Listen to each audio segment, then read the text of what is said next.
This is fpga assignment 2, and this is a demonstration for the board, fully implementing the code for the traffic light controller.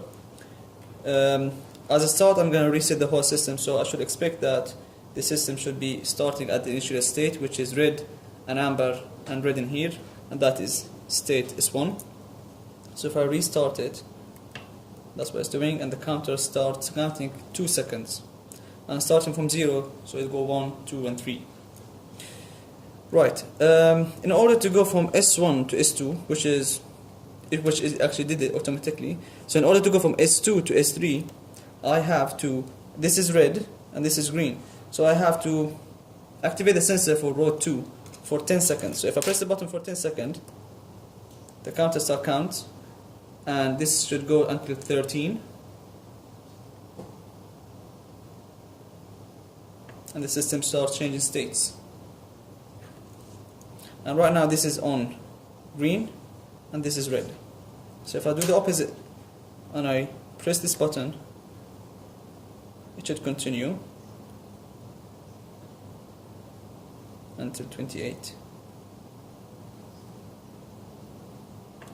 And then restart the whole system to the initial state, which is this one.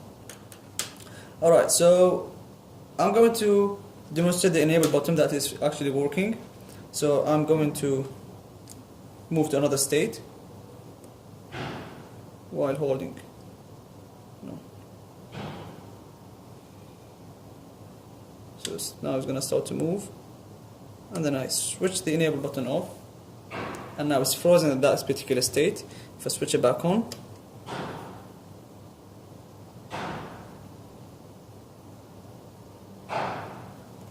if we continue. Okay. One thing I have to mention is that if I switch the both sensor for each road together, so if I press them all together for if I press them together, it should go from S0 back to S0 again. So that is full cycle, and that is 28 seconds. So if I restart it and then press them both together, I expect that it should go until 28, and both will go through a cycle where they both are green and red, and start again.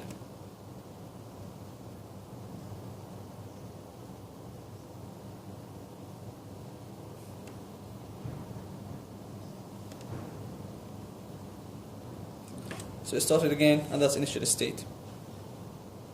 Okay, so the reset button is actually asynchronous button, so which means that it doesn't wait for the clock pulse to come, and that means that if any time I press this button, it will just reset the whole system, wherever the system is, wherever the state is, and it will just reset because it's asynchronous and it doesn't wait for the clock. However, the enable button is synchronous button, which means that it has to wait for the clock rising edge and able to be activated.